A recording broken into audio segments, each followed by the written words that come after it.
kahit kayo, no, kahit kayong mga nasa kabilang parlor, makikinabang kayo sa 20 pesos na bigas ng ating Pangulong Bongbong Marcos, huwag niyong sabihin hindi. Whatever timing it is, kahit last year pa yun, sasabihin niya konektado sa election. Tama. Pero talaga, you will never be able to please everyone. The important thing is you do what is right. Tama. And do it. Ano? Yan yung sinasabi natin. Diba? Yan yung sinasabi ko palagi. Wala kayong gagawin o walang gagawin ng gobyerno natin na matino, na maayos para sa kabilang parlor. Hahanapan nila ng butas yan. Lahat ng gagawin ng Pangulong Bongbong Marcos natin na para sa sambayan ng Pilipino, para sa ikabubuti natin, ikauunlad natin, para sa kanila, pamumulitika yan. Siguro yung sinabi lang ni Mea na suspicious yung timing. Sasabihin mo ba sa mga tao, after the election na lang doon ko lang ibibigay yung yung murang bigas kasi sasabihin na namumulitika ako. Hindi naman ho ganun ng trabaho ng gobyerno eh. Tama. Kung maibibigay mo na ngayon, ibigay mo na. Tama. Hindi mo pwede sabihin na, mag-aantay ako ng magandang timing.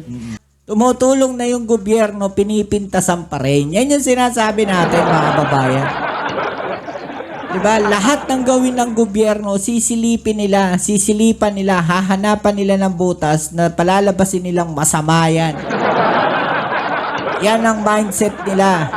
Walang gagawing matino ang gobyerno ni Pangulong Bongbong Marcos. Laging ganyan ang sasabihin nila.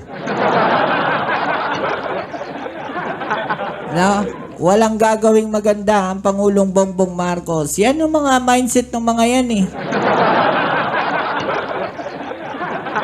Diba? Kahit anong gawin ng gobyerno, kung sarado isipan ng mga tao na yan, wala. Para sa kanila, mali. No? Dahil lang, iisang tao lang yung sinasamba nila. Kahit anong gawin ng ating gobyerno, mali para sa mga taong nasa kabilang parlor. Hinahanapan ng solusyon ng ating Pangulong Bongbong Marcos na mailabas yung 20 pesos na bigas na yan, yung pangarap niyang 20 pesos na bigas na yan. Diba? Pero anong ginagawa? Kaliwat kanan bash, yung sabi nga dito. Diba? Gawin hindi magawa ng ating Pangulong Bongbong Marcos yung kanyang pangarap na 20 pesos na bigas, ibabash siya. Gawin ng ating Pangulong Bongbong Marcos yung 20 pesos na bigas na yan, ibabash pa rin siya. So, saan lalagay yung Pangulong Bongbong Marcos? No? Saan siya lalagay? Diba? Di ba, maganda na nga lang na mag-focus siya doon sa dapat niyang gawin.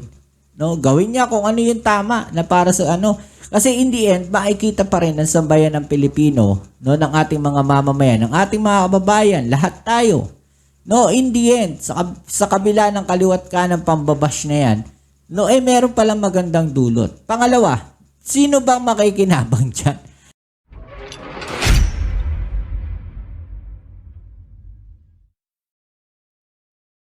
What's up? Welcome back dito sa ating channel dito sa Bobs TV. Alright, so tayo nagbabalik ulit mga babayan at ito pumuli ang inyong Kuya Bobs para sa panibago nating reaction video mga babayan at komentaryo. At ito na nga mga babayan, sinagot po ng alyansa mga babayan ang naging statement ni VP Sara Duterte mga babayan. No, nako po, ito na. Nagsasagutan na sila mga babayan dahil matapos nga pong sabihin ng ating Vice President Sara Duterte na yung bigas daw ay parang pamumulitika lang. At saka sangayon ba kayo doon mga kababayan na sinabing pang baboy lang daw yung 20 pesos na ibebentang bigas ng ating gobyerno? Grabe naman yun. Kawawa naman, parang sampal yan doon sa mga kababayan natin na bumibili ng ganong klaseng bigas. No, parang ininsulto naman yun ng ating Vice President. Bakit naman ganon? Well, yun yung nakikita kong mararamdaman ng mga kababayan natin na bumibili ng ganong klaseng bigas, yung mababa pa sa 30 pesos. O, let's say NFA rice mga kababayan. No, sana naman hindi ganun yung binitawan ng ating Vice President. But anyway, sang-ayon ba kayo doon? No, i-comment nyo po sa ibaba ang inyong mga opinion, alright? So, eto na nga mga kababayan. bago natin umpisahan, please don't forget to subscribe, like, share, at comment dyan sa comment section. Yan. Uy, paki-like naman po, paki-click ang ating video, paki-like po ang ating video mga babayan. Okay, so umpisahan na natin to. Shoutouts muna sa mga bago natin subscribers dyan at sa lahat po ng mga nandiyan dyan palagi na nakasuporta. Shoutout sa inyo, maraming salamat sa inyo. Nako po. No, eto na mga babayan, sinagot ng ating mga senatorial candidates ng Alyansa ng Bagong Pilipinas ang naging pahayag ng ating Vice President Sara Duterte, no, na tila pamumulitika lang no, binitawang salita ng ating Pangulong Bongbong Marcos tungkol po dyan sa 20 pesos na bigas. At pakinggan natin mga tol ang mga naging sagot o pahayag ng alyansa, di ba? Diyan po sa statement niya ng ating Vice President Sara Duterte. Ito po mga tol, no, galing dito sa FB page live ni Sir Francis Tolentino, si Senator Francis Tolentino. Ito, iboboto ko to kasi ano to tawag dito sa West Philippine Sea, no? Suportado niya yung West Philippine Sea natin. No? Huwag niyo iboboto yung mga mga walang West Philippine Sea. Ay, tuloy natin. Let's go. Pakinggan natin to mga tol. Nga po ba talaga kayo sa Visayas? Well, may kasabihan na better late than never. Hindi ba? Better late than never. At saka maaaring nung umpisa, hindi nila alam kung paano gagawin. Di ba? At saka, ang alam ko, malakas ako sa Visayas. Taga ron ako eh.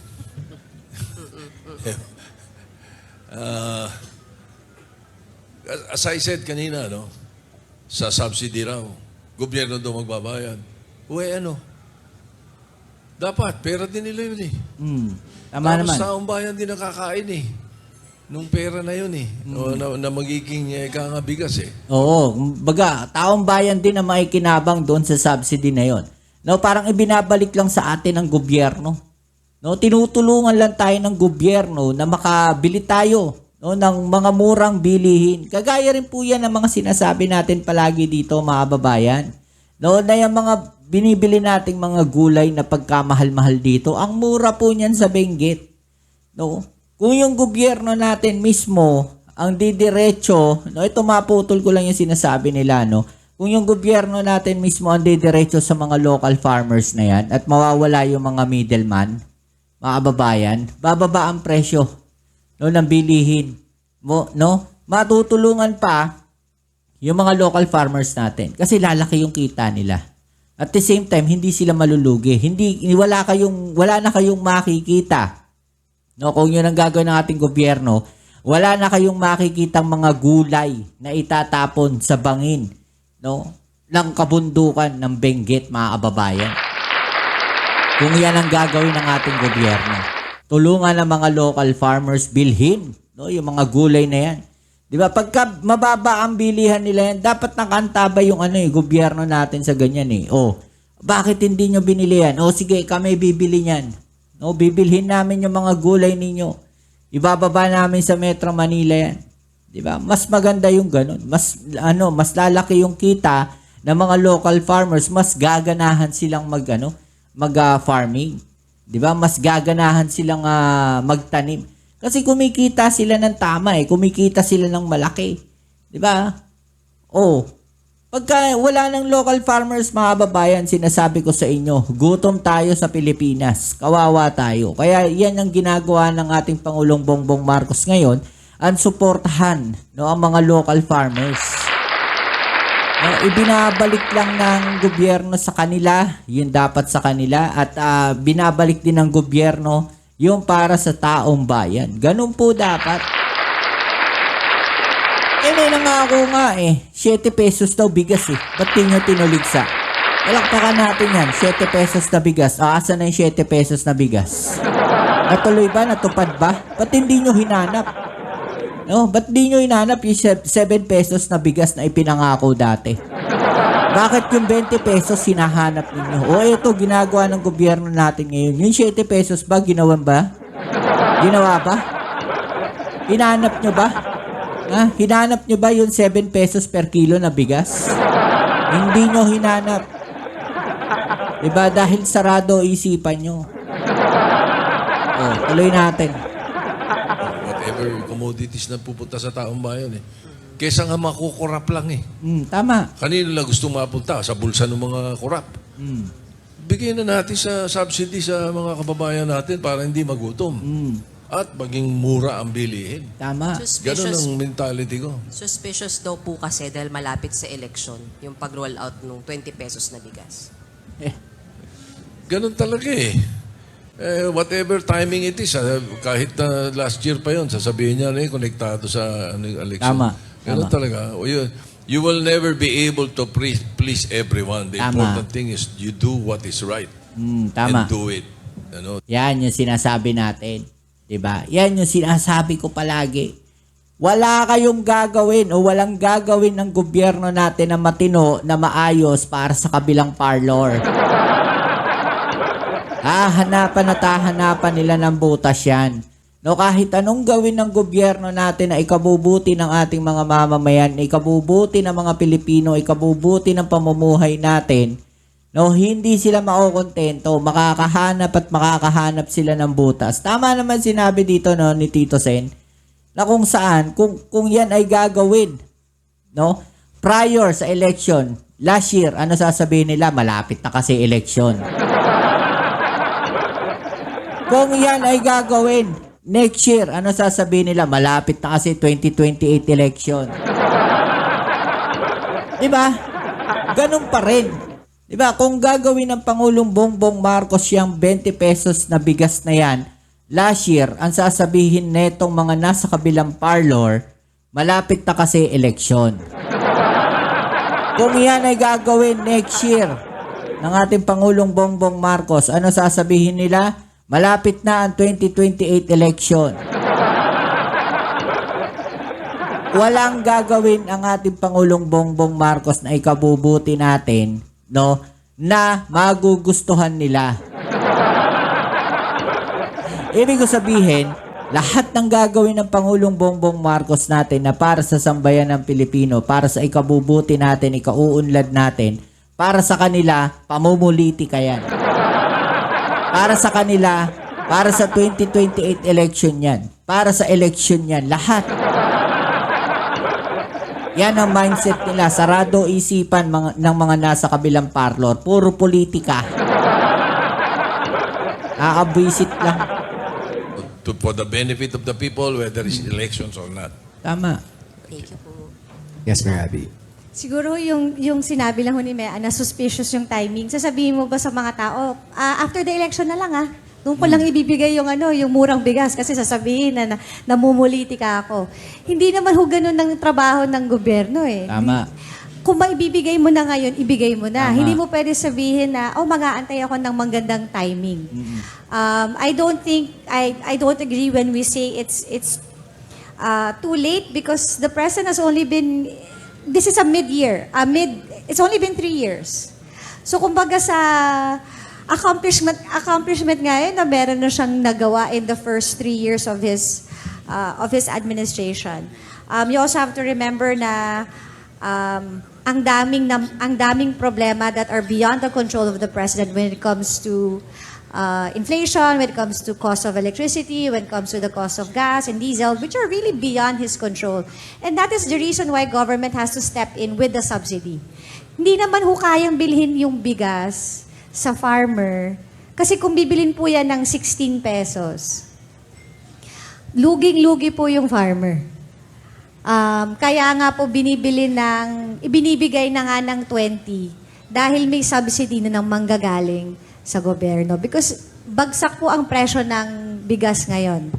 Kaya kailangan talaga ng tulong. Tumutulong na yung gobyerno, pinipintasan pa rin. Saan ba tayo lulugar? Tama. Ang hirap Diba? ng posisyon Tama naman. Diba? Tumutulong na yung gobyerno, pinipintasan pa rin. Yan yung sinasabi natin, mga kababayan.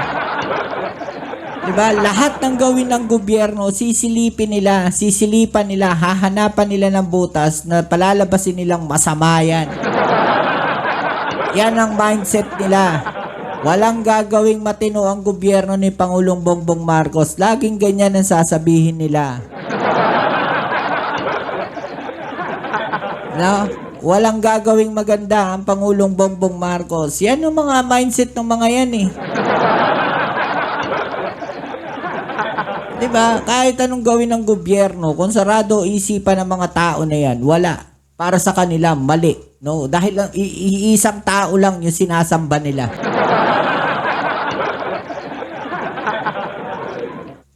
Mga kababayan, kailan kayo magigising? No? Ang ating dapat ang ating paniniwala at suporta ay nasa gobyerno. Wala po sa iisang tao. Kaya lang naman tayo nagkakahati-hati ngayon.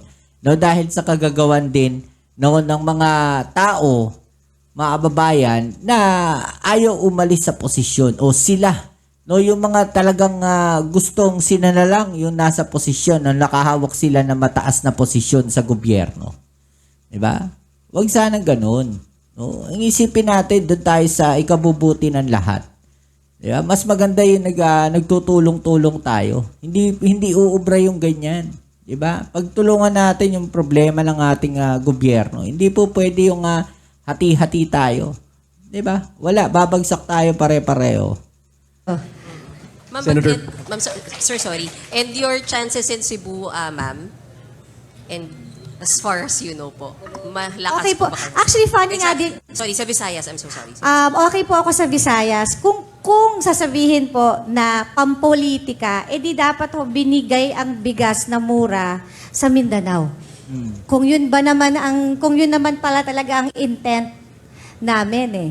Pero as far as I am concerned, ako personally, kami ni Tito Sen, in terms of the survey, okay po ako sa Visayas. And I don't think the president or the administration chooses it in such a way na kung san mahina or san malakas.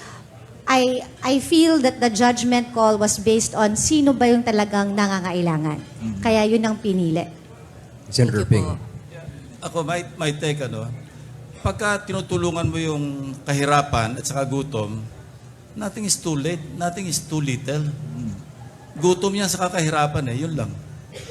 Attorney Abalos. Well, hindi naman sa eleksyon to. Maganda intensyon ng ating Pangulo. At alam nyo lahat ito, matagal niyang mithiing gawin 20 ito. I mean, it's on the records. Tignan ninyo, matagal niyang mithiin. At sinabi niya pa ito. And it's being bashed left and right. Ngayong ginawa niya, is again being bashed dahil eleksyon. Hindi Ganun bang pa rin. ganon? Oo. Talagang nagkataon lang na alam naman natin ang presyo ng bigas, mababa ngayon at yung iba sinubsidize niya na lang. No? Basta ako, naniniwala ako, napakanda ng intensyon niya at walang timing ito. Ngayon lang ang nangyari, talagang nagawa niya na po itong mga panahon na ito. Alright, so yan, no? Anong masasabi niyo dyan, mga kababayan? Pa-comment po sa ibaba ang inyong mga opinion na atin niyang pag-usapan. Alright? Grabe, no? Parang kahit anong gawin ng ating gobyerno, mali para sa mga taong nasa kabilang parlor. Lahat ba hanapan nila ng butas, lahat sasabihin nila pamumulitika, ginagawa yan ng ating Pangulo dahil malapit na eleksyon. 'Di ba? Tama naman yung sabi nila rito 'di ba? Na lalo na yung sino nga to, isang nagsalita na si Senator Ping Lacson, dating Senator Ping Lacson, no, it's never too late. No, gutom yan. Mapamaaga magawa ng ating gobyerno yan o late magawa ng ating gobyerno yan, it's never too late. No, mas maganda nga na nagagawa kaagad ng ating Pangulong Bongbong Marcos yan.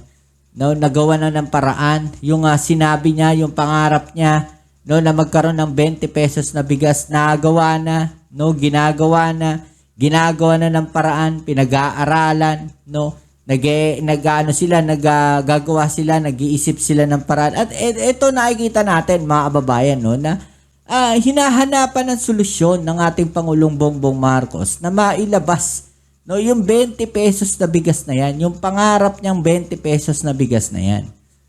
Diba? Pero anong ginagawa? Kaliwat kanang bash, yung sabi nga dito. Diba? Hindi magawa ng ating Pangulong Bongbong Marcos yung kanyang pangarap na 20 pesos na bigas, ibabash siya. Gawin ng ating Pangulong Bongbong Marcos yung 20 pesos na bigas na yan, ibabash pa rin siya. So, saan lalagay yung Pangulong Bongbong Marcos? No? Saan siya lalagay? Diba? Di ba, maganda na nga lang na mag-focus siya doon sa dapat niyang gawin.